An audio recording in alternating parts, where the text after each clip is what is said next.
This week's discussion with the President of Zimbabwe's UANC party will discover why he feels he's the best suited candidate for the office of the President, his plans to revitalize the country's universities, and how he plans to revitalize the position of the civil servant in Zimbabwe.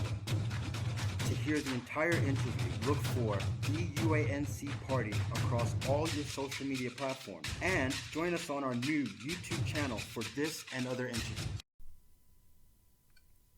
Hello, my name is Gwinyai Muzorewa, and I am sitting here with Rev Dr Gwinyai Muzorewa, who is planning to run for the office of president in the 2023 Zimbabwean elections. Dr. Muzorewa, can you tell the audience why you feel you are the most suited and best qualified candidate for the presidency? Thank you, Gwinyai. I feel that leadership is critical, and I feel that I have what it takes to be the leader for this country. I have international exposure that has connected me with several systems of government, several ways of doing things, and that exposure brings Zimbabwe into focus as well. Now, having seen what's going on around here today, I've come to the conclusion that what I have, the experience that I have accrued, is most suitable for this leadership position. For example, I was involved in the liberation war by way of recruiting and advising and supporting the young people who went out to prepare for this liberation war. I have that feeling when they left, the feeling that when they come back, these young people will live a good life. And when I see that that is not happening, I get concerned. Did we lie to these young people? No. We got to deliver what we promised to them. And what did we promise them? That Zimbabwe would be a most ideal country for us in Southern Africa. Because that is not happening, I know that if I go into this position of president, I will make sure that that will happen. What we promised them will happen. I also believe that my understanding of servant leadership makes me unique in this position, because I believe that I'm not doing this for me, I am doing this for Zimbabwe. I'm not doing this just because. I am doing this because there is a serious need. A lot of people have said there's vacuum leadership in Zimbabwe, and I am filling that vacuum. I also believe that my approach to leadership, which includes inclusive leadership, is also very unique and very special. In this situation, we want to include as many people, gifted people as possible in this leadership. And so the people that I see around don't seem to believe that, and I strongly believe that leadership should take into consideration the utilization of talent within the country. Whether those people belong to my party or not does not matter. First thing, they belong to Zimbabwe. So we want them to have that opportunity. Finally, some people may share all these other things, but the very unique thing that I know about myself is my integrity. That makes me the most suitable candidate for this position. There are many political parties in Zimbabwe, all of which hoping to win the election. Do you see all the opposition parties uniting in order to unseat the incumbent? Yes, there are many political parties, that is true. But I'm sorry to say that we also know that some of them, maybe even most of them, are projects planted by the government to destabilize or to confuse issues. Because these are people who would seem to be on the opposition side, but in fact, they are there to just give us a false appearance. So there are some that are not really genuine opposition parties. But the few that are genuine, the few that really intend to unseat the government are respected and appreciated. We actually intend to join hands with those that are genuine in their focus on unseating the current government. We will join with them when time comes. But right now, as a political party, we are building our numbers. We are present on every province in Zimbabwe, and we are building our numbers so that if we need to join with other parties, we will do that. It is the most ideal thing to do, actually, because if we are all planning to bring better government, then we should really unite and have that as a common goal. By the way, talking about projects, I got to go back to that. Talking about projects, most people who know their history of Zimbabwe are aware that the UANC is the most original political party in this country in terms of majority rule, because the UANC formed in the mid-70s, and actually in 1979, they formed government for 6 months. The reason that government did not last is because the leader of that party, Bishop Muzorewa, believed that as long as some people were outside the country, like the freedom fighters were still outside the country, he said he didn't feel that Zimbabwe was at its fullest. So he did everything possible to bring in those who were outside the country. And this is what led to the Lancaster House Conference, where all the leaders, all the stakeholders, including the British, Zanla and the Zipra leaders and so forth, they all got together a final ceasefire. This is how important unity is. Bishop Muzorewa believed in unity. I believe in unity. I believe that all parties that are really committed to real change should see it fit to unite for a common goal and a common cause. Okay. What do you believe to be the main problem you intend to solve in this nation, and how do you intend to solve it? The problem in Zimbabwe is really like a web. You cannot point at one thing, because one thing kind of like a domino, one thing leads to another. But I can say economy, ideology, lack of rule of law, and corruption. Those four make one point. If this country had maintained the rule of law, it seems to me that there wouldn't be as much commotion as there has been the last few decades. But the rule of law was neglected because of ZANU-PF ideology. ZANU-PF ideology also contributed to the problem that we have today. Economic problem, because the ideology of ZANU-PF has led to some economic policies that have really ruined the economic structure of this country. And so that's why I say it's a mix of things. But everything now is boiled down to the economy as the main problem. So my intention is to create a political atmosphere that is conducive to good business, to an atmosphere of investment, an atmosphere of business growth, to an atmosphere of just peace, unity, and prosperity. I'm looking at bringing the rule of law, because that is number one. When people know that there is a rule of law in this country, they know that whatever they invest is covered, and there's a law that protects, and there's a recourse if you should be in a legal wrangle. Right now, there's no such thing, because everybody is their own boss. In the last several months, there have been strikes and what appears like endless negotiations regarding teachers, nurses, and doctors' salaries and packages. If this continues into your administration, how do you propose to solve this? Assuming that 2023 is going to see me in power, I can tell you that the first thing that we will have to attend to is the whole idea of civil servants' salaries. In any country, civil servant salaries are well established. Parliament passes the law, and once that is done, everything follows. Now, in this country, it seems to me that the Minister of Finance seems to make some decisions about salaries, about packages for civil servants. It doesn't work like that. It must be passed by Parliament that this is what civil servants will make. There will be grades for that, for salaries and so forth. And so the civil servants need to be assured that government, who is their employer, has their interest at heart. I've heard President Mnangagwa say that he's building this economy so that 2030 there will be middle class in Zimbabwe. This is not leading us to middle class at all, because if civil servants are poorly paid the way they are not going to build, there's no way they are going to build the middle class. If civil servants are paid for whatever they do by being allowed to import cars. That doesn't build a middle class. So in my administration, I can assure you that we won't have need strikes. We won't have to attend to or deal with the strikes, because we will just have all the stakeholders concerned and consulted, and the salaries are set, and the parliament endorses, and we move on.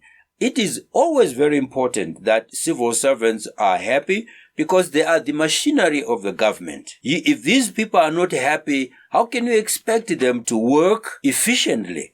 The worst thing you want to do with your employees is to disappoint them every month, to disappoint them every day, because you don't pay them. In Zimbabwe right now, the other serious problem that I have already planned to solve is the problem of currency.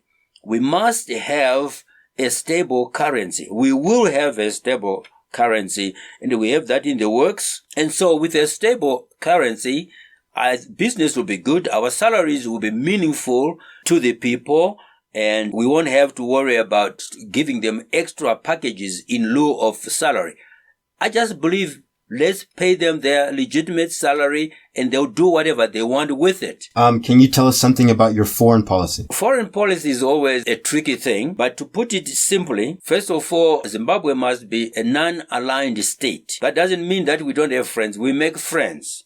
And it doesn't mean that we will be like isolated. No, we will have friends that we trade with. But my philosophy always is that whether it's east or west or south, we should be a sovereign state. We should be able to make our own decisions. We should decide who to trade with and who not to trade with. We should also decide whether to be members of a member of the Commonwealth or a member of NATO or the UN. All these things, as a sovereign state, we ought to make those decisions. And so it follows that our foreign policy is guided by the principle of win-win. I will never allow my country to be exploited by other countries for whatever reason. That I will fight against until we win. The belief is win-win is the best policy. Okay.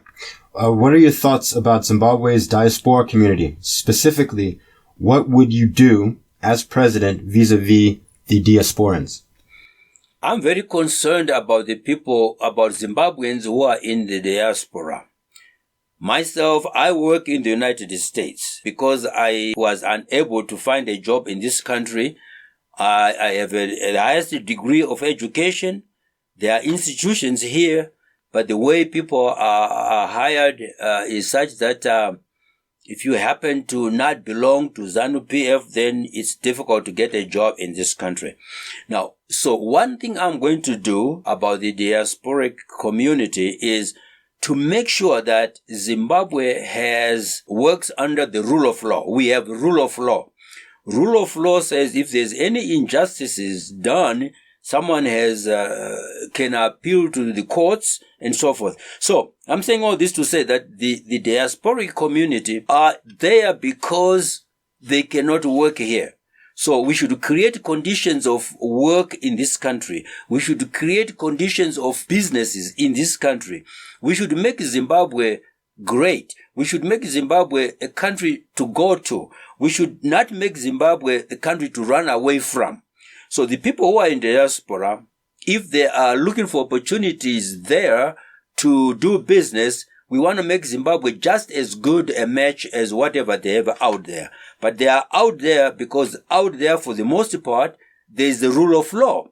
They are out there because for the most part, there is order, there's a stable currency, and so forth. So these are the things that I will put in place. A stable currency, a rule of law, and the fact that Zimbabwe, when we say Zimbabwe is open for business, we are not talking about bringing in foreigners only. We're talking of making Zimbabweans, native Zimbabweans, comfortable doing business in their own country. What are some of the policies you intend to implement in order to curb corruption in Zimbabwe? Zimbabwe has had a bad situation for the last 2 decades because there are a lot of people who try so many things. Now, one of the solutions that I have is to computerize all government offices throughout the country. Once we computerize this, we hope there's going to be a method of follow-up, the method of auditing. There's going to be a method of doing business that can help us to curb corruption. I know that even the computer can be tampered with, but you know what? It's better than a pencil. A pencil is the easiest thing to tamper with. You can even erase what you have written. So computerizing all government offices is one way to curb corruption. Anyone who comes to a government office and they want, say, a birth certificate, they don't have to bribe whoever is helping them. Because if the computer says the thing has been accepted, application has been accepted, it's complete, the computer should tell us when the project will be available, when the product will be available. And also, I can tell you this, Kudai, that the first thing I will do in government is to eradicate the Anti-Corruption Commission, because that is a joke. I have a better idea to deal with that whole concept of anti-corruption. I am going to make it known that every government office has a certain number, emergency number. Anyone who senses that they are being treated in an unfair way, anyone who feels that the clerk is soliciting bribes and so forth, can call that hotline. Once that hotline is called, everything stops right there and the investigation begins right there, and then the person is taken to court, and if they are found guilty, then they find themselves behind the bars. That is a better anti-corruption measure than the Anti-Corruption Commission that we have in Zimbabwe today. For example, we have read information that some of the members of the Anti-Corruption Commission, they themselves are corrupt. So that's why I say it's a joke.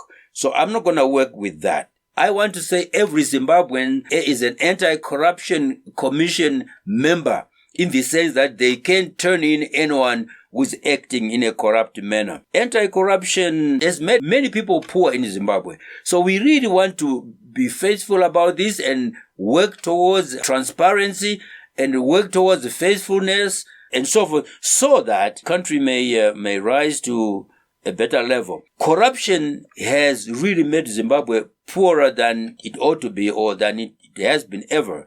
So we mean to stop that. It's everyone's concern. Everyone must know that one of the worst enemies is corruption. Okay. In 30 seconds, what would you like to share with the people of Zimbabwe about your leadership or candidacy? People of Zimbabwe need to know that growing up, I never was interested in politics. But I thought that I would be just a technocrat and do my work to make my contribution to my nation. But when it became apparent that the people at the top are not leading the country in the right direction, the people at the top have other agendas, the people at the top are looking after themselves more than the nation, that's when the calling came to me. And I call it a calling. The calling came to me to get involved in politics, to make sure that people get what they deserve. So I am committed to a democratic governance. That's number one.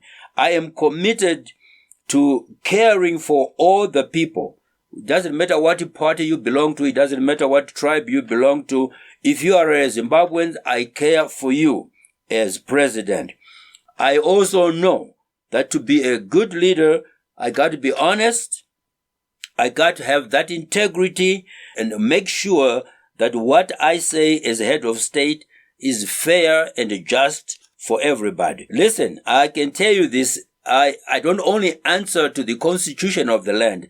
I also answer to my creator. So as a servant leader, I believe that I'm serving God through serving the people of Zimbabwe. Finally, do you know, Kuzai, I've never lost an election in Zimbabwe. So I am the most ideal leader that the country has for 2023.